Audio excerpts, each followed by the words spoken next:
E aí, vamos mergulhar nos bastidores da nossa própria vida? Hoje, a nossa análise vai revelar aqueles fios invisíveis que comandam as nossas escolhas diárias. Desde o que vai parar no prato na hora da janta, até os motivos que levam multidões gigantescas às ruas em protesto. A verdade é que existe uma imensa engrenagem oculta operando o tempo todo, bem debaixo do nosso nariz. E é exatamente essa engrenagem que a gente vai desvendar agora, entendendo as forças que definem o nosso comportamento e as hierarquias da sociedade. Para organizar a nossa rota de hoje, a gente vai passar por 5 paradas principais. Primeiro, a imaginação sociológica. Depois, Marx e as classes sociais, avançando para Bourdieu e o hábitos. Em seguida, raça, gênero e classe. E para fechar, reflexividade e transformação. Vamos nessa? Ponto número 1. A imaginação sociológica e como a gente enquadra o indivíduo na sociedade. Aqui vai uma provocação logo de cara. Será que os nossos problemas mais íntimos, aqueles que tiram o nosso sono, são realmente só questões individuais?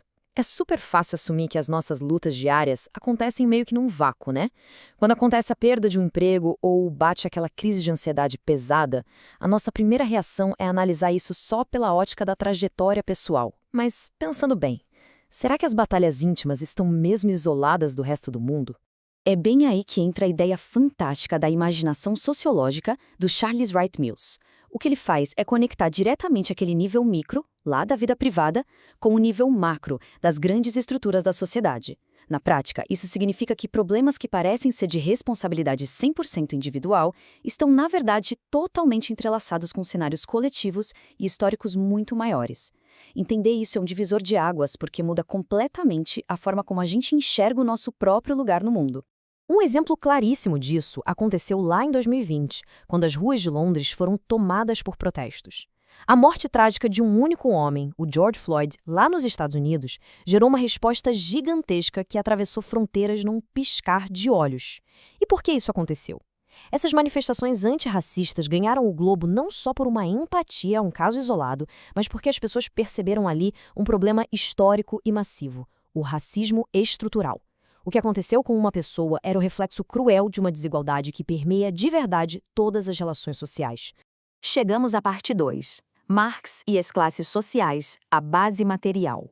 Voltando um pouquinho no tempo para olhar para Karl Marx, a gente entende talvez a mais antiga dessas forças estruturais.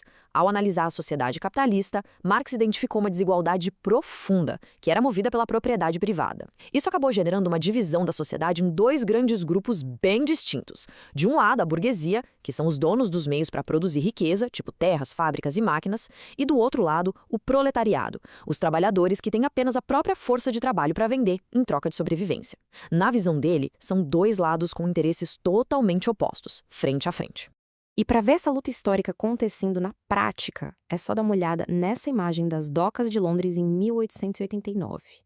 A teoria marxista aponta exatamente esse tipo de organização em greve como a expressão mais direta dessa contradição entre as classes.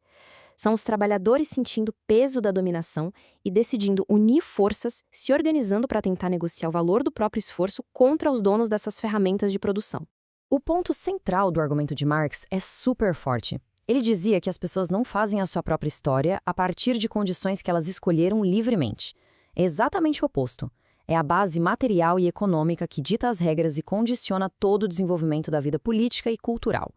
Basicamente, a posição que alguém ocupa no mundo seria definida de cara pela relação que essa pessoa tem com essas ferramentas materiais da época.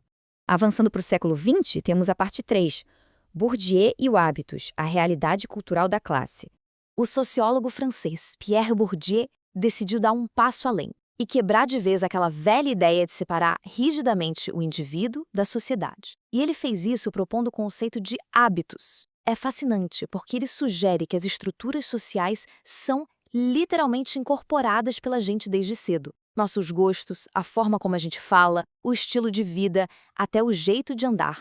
Tudo isso são disposições treinadas lá no fundo. É basicamente a sociedade agindo de dentro para fora. E isso fica cristalino quando a gente olha para o prato.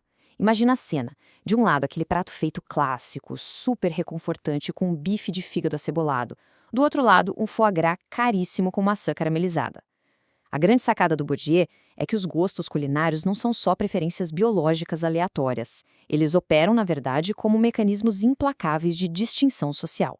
O que a gente consome serve para marcar território, demarcando posições e separando diferentes grupos no meio do tecido social. E para entender isso a fundo, é essencial sacar que, para o Bourdieu, o lugar que alguém ocupa na sociedade não se sustenta só com grana. A dominação é reproduzida por uma combinação muito específica de 4 tipos de capital. Temos o capital econômico, que é o dinheiro, a renda em si; o capital simbólico, que é o prestígio e o reconhecimento; o capital cultural, que envolve o conhecimento refinado, os diplomas e o acesso à educação; e, por fim, o capital social, que é basicamente aquela rede de contatos e amizades influentes. Ou seja, a vida, no fim das contas, é um jogo que a gente joga com essas 4 cartas ao mesmo tempo. Dando mais um passo na nossa análise, chegamos à parte 4, raça, gênero e classe, as camadas interseccionais. Ampliando ainda mais as lentes, a socióloga brasileira Eliette Saffioti, junto com outras grandes pensadoras, deixa muito claro que a vida social está mergulhada numa teia de relações de poder incrivelmente complexa. Se a gente quiser entender a desigualdade com rigor, é preciso aceitar que essas contradições nunca, mas nunca mesmo, atuam sozinhas. A mistura de classe, raça e gênero cria camadas sobrepostas de violência e opressão. E isso acaba empurrando grupos bem específicos, como as mulheres negras trabalhadoras, direto para a base absoluta da pirâmide. O impacto dessas forças sociais não é só somado, ele é multiplicado dependendo da identidade de cada um. E, finalmente, parte 5. Reflexividade e transformação à agência individual. Depois de falar de tanto peso estrutural, chega a dar um alívio saber que nem tudo é simplesmente destino cravado em pedra. O sociólogo britânico Anthony Giddens traz um fôlego novo para a conversa com o conceito de reflexividade. Ele reconhece, claro, que esse condicionamento do dia a dia existe e pesa sobre nós, mas a perspectiva dele é muito empoderadora. Ao mesmo tempo que a gente sofre essa influência das estruturas, nós também interpretamos e refletimos sobre as nossas próprias ações o tempo todo. E no meio dessa adaptação, nós acabamos recriando e sutilmente modificando as próprias regras do jogo. A questão é que na nossa era atual, que muita gente chama de modernidade tardia, as coisas ficaram absurdamente complexas. As sociedades esbarram o tempo todo em riscos que são difíceis de prever, desde pandemias globais até grandes incertezas tecnológicas e políticas. E lidar com esse cenário força uma reflexividade radical. Nós somos obrigados a questionar ativamente as práticas diárias e aquelas velhas certezas, se quisermos ter alguma chance de manter nossa autonomia no meio de tudo isso. Então, para fechar essa nossa análise, fica aqui a provocação final. Como é que essa reflexão constante e a nossa capacidade de agir vão permitir a transformação das estruturas do amanhã? A sociedade não é, nem de longe, um bloco de concreto estático. Por mais que existam forças gigantescas operando nos bastidores do que a gente come, do nosso local de trabalho e das nossas identidades, o ser humano possui a incrível capacidade crítica de avaliar esse cenário. Entender como toda essa engrenagem funciona é literalmente o primeiro passo para garantir que o futuro seja construído por decisões ativas e não por uma simples repetição das regras do passado. E aí, o que a gente vai fazer com esses fios invisíveis?